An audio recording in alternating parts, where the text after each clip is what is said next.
You're strolling through the vibrant streets of Taiwan, camera in hand, ready to capture every moment for your vlog. But here's the million-dollar question. Which device should you trust to bring those memories to life? The iPhone 16 or the DJI Osmo Pocket 3? I just got back from a 10-day adventure in Taiwan, where I put both of these bad boys to the test. And let me tell you, the results were eye-opening. If you're itching to figure out which one's right for your vlogging aim, stick with me.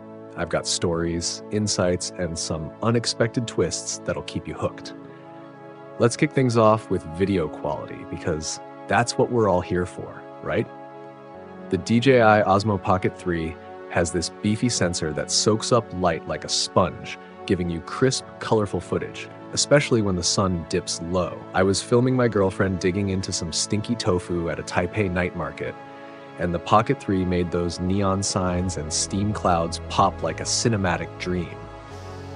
But don't sleep on the iPhone 16. In bright daylight, like when we were hiking up Elephant Mountain with Taipei 101 gleaming in the background, the iPhone's footage was so sharp and vivid, I almost forgot I wasn't using a dedicated camera.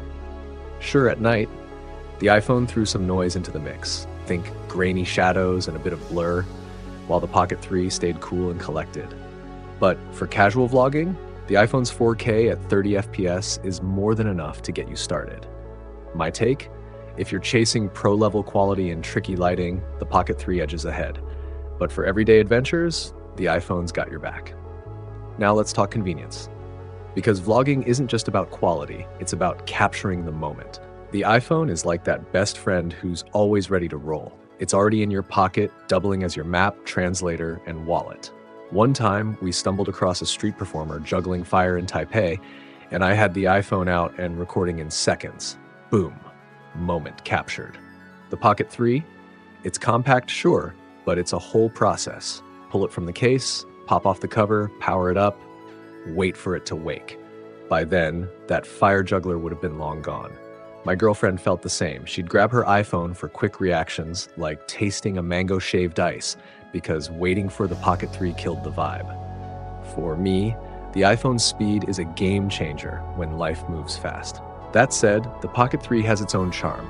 Set it up with accessories, and it's a solo vlogger's dream. More on that later. Audio's up next, and this one's a toss-up with a twist.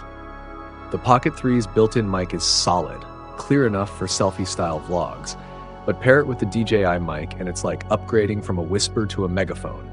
I used it at a noisy temple festival and my voice cut through the drumming and chatter like a hot knife. The iPhone's mic, though, it's no slouch either. With its audio mix feature, it blends your voice with the environment beautifully. Filming at a bustling night market, the iPhone caught the sizzle of frying dumplings and the vendors' shouts alongside our commentary. It felt alive. Here's my spin. If you're all about crystal clear narration, the Pocket 3 with a mic wins. But if you want that raw, immersive vibe, like you're right there with me, the iPhone's natural sound is pure gold. Stabilization is where the Pocket 3 flexes hard.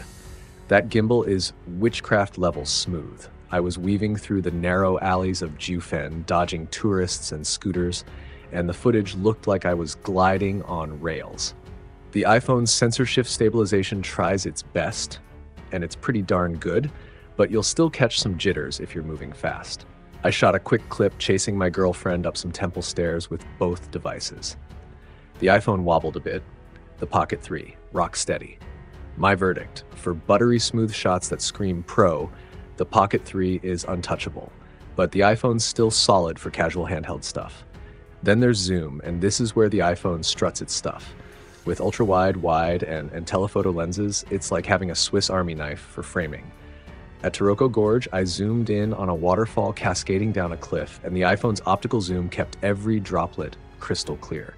The Pocket 3, with its single lens, relies on digital zoom, basically cropping the image, and the quality takes a hit. I tried zooming in on a distant temple with it, and the footage got fuzzy fast. For me, the iPhone's versatility here is a big win, especially if you love playing with perspectives or nailing far-off details. So, after 10 days of vlogging in Taiwan, here's where I land. The DJI Osmo Pocket 3 is your go-to for planned, polished shots. Think smooth pans, killer audio with a mic, and that solo tracking magic. I used it last year on a solo trip to Germany, and it was like having a tiny film crew in my pocket. Um, but the iPhone 16, it's the king of spontaneity and flexibility. Those quick grabs, like filming a random street cat mid-yawn, were just as good as my Pocket 3 takes when I watched them back. Honestly, I'm hooked on both. The Pocket 3 brings the quality punch, but the iPhone's always there convenience and zoom power keep it in the fight. Next trip, I'm packing both. Why settle when you can have the best of both worlds? Thanks for hanging out with me. Catch you in the next one.